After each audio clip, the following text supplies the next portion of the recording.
What's happening, everybody? It's Sean with Reactions to the Classics, and today we got a reaction to INXS. This is Listen Like Thieves, brought to us by a friend, longtime supporter, and INXS super fan, Jim. Thank you, Jim. Appreciate you. Appreciate all the patrons who make this thing go. If you'd like to support us in any way, check out that Patreon link below or the Patron link on the end screen. We could not do it without the Patron. Now, we already have the swing up and the classic kick up.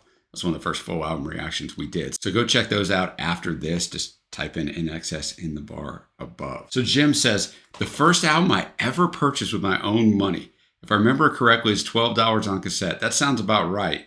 It's timely as this year marks the 40th anniversary of this classic album that launched them as an international band with their first Billboard Hot 100 Top 10 with What You Need. More to that later. Setting the foundation for Kick to come in and take the world by storm. The album opens with said top 10 track, What You Need. This song was a last-minute addition to the album when their manager, Chris Murphy, suggested the album didn't have a standout hit and needed to write one, so they did. Also more on that in a moment.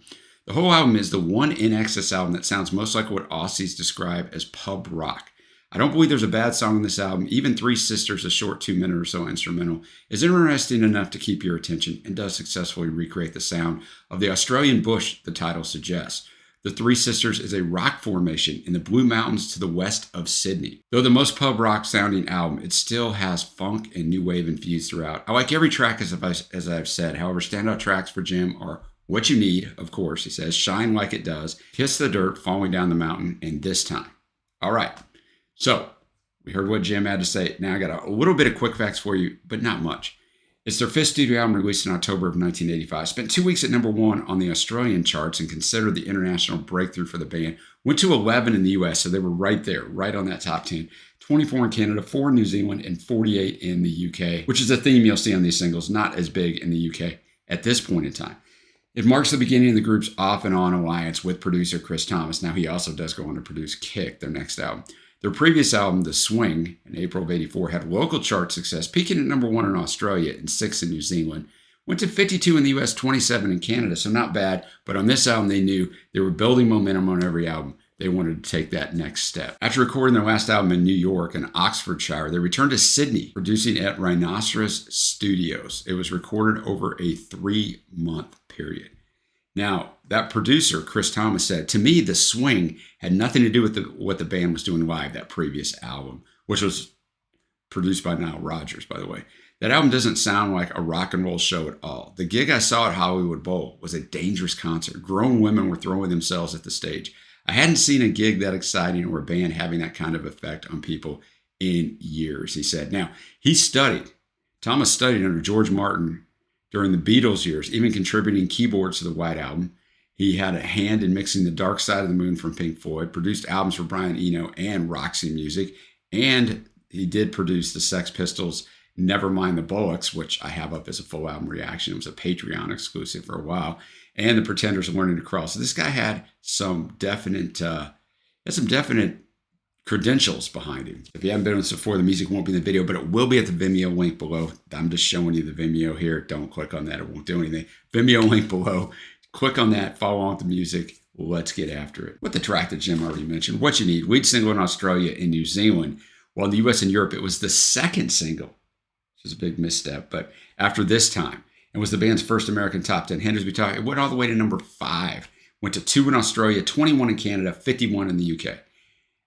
After it was already recorded and it was ready to be given to the record label, that's when, Jim mentioned this, Chris Thomas went to the band and said it didn't have a hit. As Andrew Ferris recalled in a 2005 interview, What You Need is another example of a huge hit that essentially took no time at all. We'd already finished the album, but Chris told us there was still no hit. We left the studio that night knowing we had 1 day left and we had to deliver a hit because they were out of the studio after the next day. Talk about pressure. The band's performance on that track is amazing. We absolutely nailed it. I think this is the only track I know on the album. I definitely know it. I loved it back in the day. It was a great sound. I'm going to have the lyrics up as always. Thanks again, Jim. All right, Kirk Pengilly with a great saxophone on there, which made this song different. Andrew and Tim's guitar work is great. Obviously, Michael is transcendent as a lead vocalist, and just the charisma that oozes off of him, even, just through the audio, let alone if you watch him visually. But this song sounded way different than about everything that was out during that time. I can tell you that, having lived through that time through my formative years. So it definitely caught your attention, whether you liked it, whether you didn't like it. it made you listen to it because it definitely didn't sound the same. And a lot of critics and a lot of stuff that I read kind of believe this is the bridge album between the way they used to sound and how they're eventually going to sound in Kick, right? It kind of has both elements to it. Next up, we have the title track, fourth and final single, 28 in Australia, 46 in the UK, 54 in the US. One thing I really liked about that song is they powered all the way through to the end.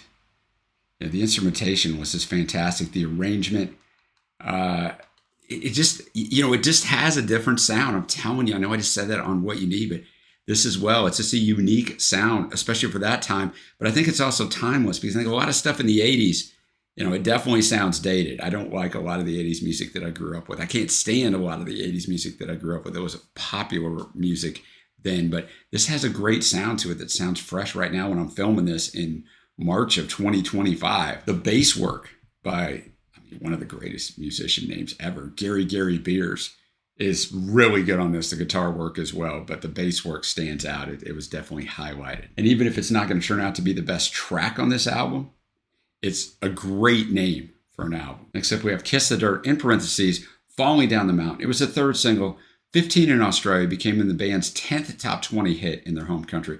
Is, however, their 7th single that failed to chart in the US. New Zealand, 42. UK did make it to the charts, 54. All right, once again, an incredibly interesting arrangement.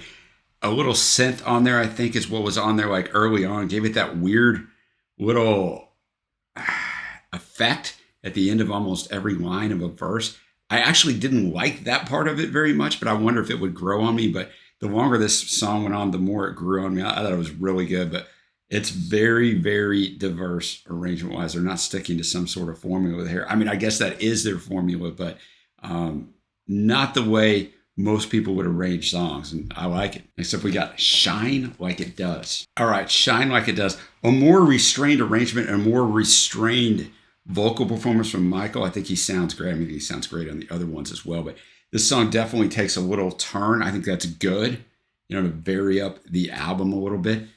The lyrics are pretty good on this one. I haven't really mentioned the lyrics because their lyrics are more, I don't want to say totally abstract. They're kind of like an idea, but they're not a well-formed out idea, which is fine because the way their arrangements work in their songs, they're really good. Not everything has to be Dylan, right? But, a pretty good lyrical offering there as well. Next up, we have Good plus Bad Times, or Good and Bad Times, however you want to interpret that, which would finish off the traditional side one. All right, Good and Bad Times, which I kind of assumed that plus sign meant, as I said, Good plus Bad Times and Good and Bad Times. It's more funky.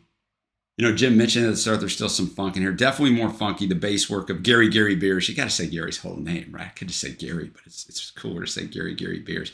Is really shining on this one. Kirk's sax comes back in here a little bit. Probably my least favorite song on the first side, but the first side is fire, so that's not a slight in the least. Now let's go to side two. We have Biting Bullets. All right, Biting Bullets, a good song. I try to read a little bit of meaning into this. I think it's just, don't be deceived, stay true to yourself, but I don't know. But the longer it went on, the more it really gelled with me. It's the third least streamed song on here, so interesting they had it starting off the second side. The lead stream songs are the last two songs, which is the case in a lot of things because people just die out and don't listen to it. Next up, we have This Time, which was the second single after What You Need in Australia and New Zealand. But if you were paying attention earlier, you realize this was the lead single in the US and everywhere else in the world. It went top 20 in Australia. It's the only song from the album solely written by Andrew and Michael. New Zealand 40, UK 79, and US 81. So if you're tracking things at home, and I don't know why you wouldn't be, this song in the US chart success, this went to 81. What You Need went to 5. But then the third single, Kiss the Dirt, Falling Down the Mountain, didn't chart at all. So you see that INXS is still not huge in the US. They get the one breakout hit, but they can't build on it. But they will.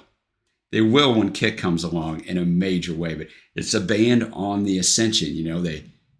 They don't have a hit, then they have this huge hit, and then the next song doesn't hit, but, they kept grinding on. Okay, this time, I do have to defend the record companies, and I don't know if I've ever said that in my life, maybe once or twice in 3,300 videos.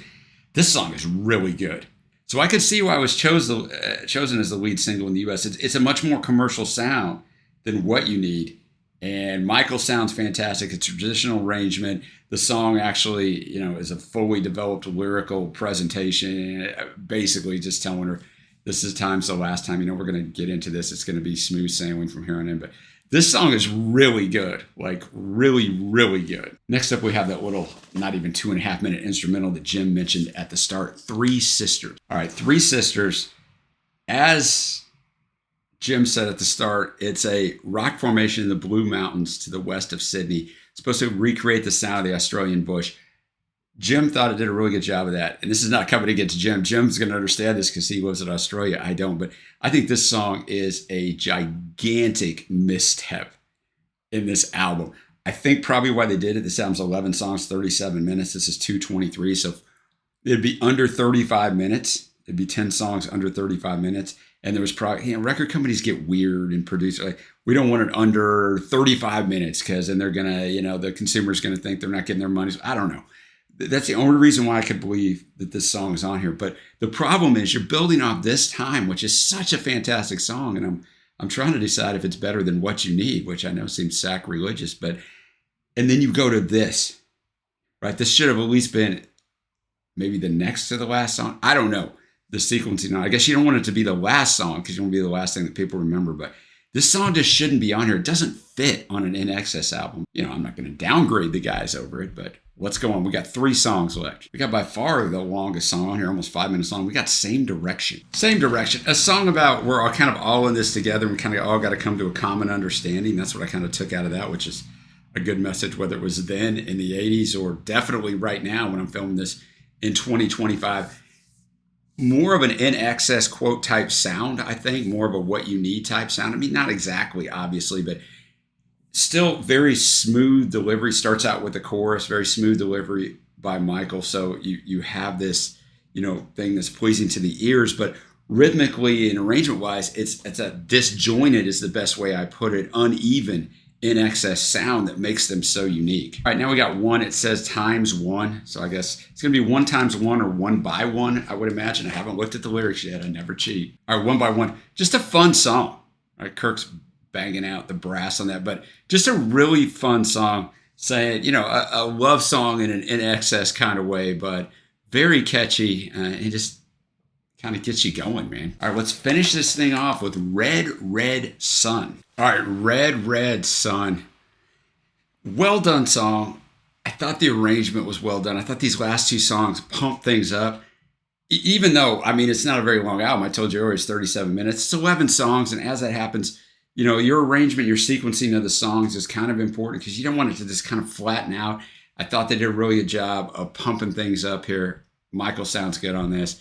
Gary Beers gets some bass work. Everybody's flowing, so thought it was a good way to finish the album. Now we get to my favorite tracks, but I'm going to remind you of Jim's because I told them to you up front. But let's remind you What You Need, Shine Like It Does, Kiss the Dirt, and This Time.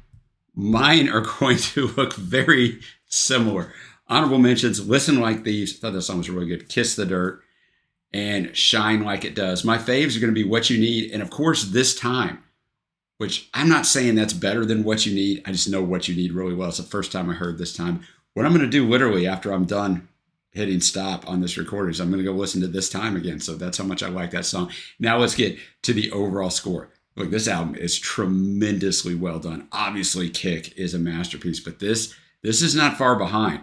This is really well done. This is a band showing you they can do whatever. Michael's flexing as always, just a fantastic vocalist, but everybody else as well. I didn't mention the Ferris brothers enough. Andrew on keyboards and guitar, Tim on guitar and synth, and of course John on drums. Kirk Bengill on guitar and sax, and brings that unique sound on some of these songs that you don't expect, right? That texture and that variety of the sax on there is fantastic. And then, of course, my man Gary Beers on bass. So a band firing on all cylinders that is about to push into the stratosphere. So this is a cool album to hear kind of that little segue between the swing and kick. Super enjoyed it. I'm going to be at an 8.0 on it on first listen. It's a great album. Great choice by Jim as always. Let me know your favorite tracks down below. And where do you rank this album in your ranking of the INXS discography? Until next time, guys, I will see you.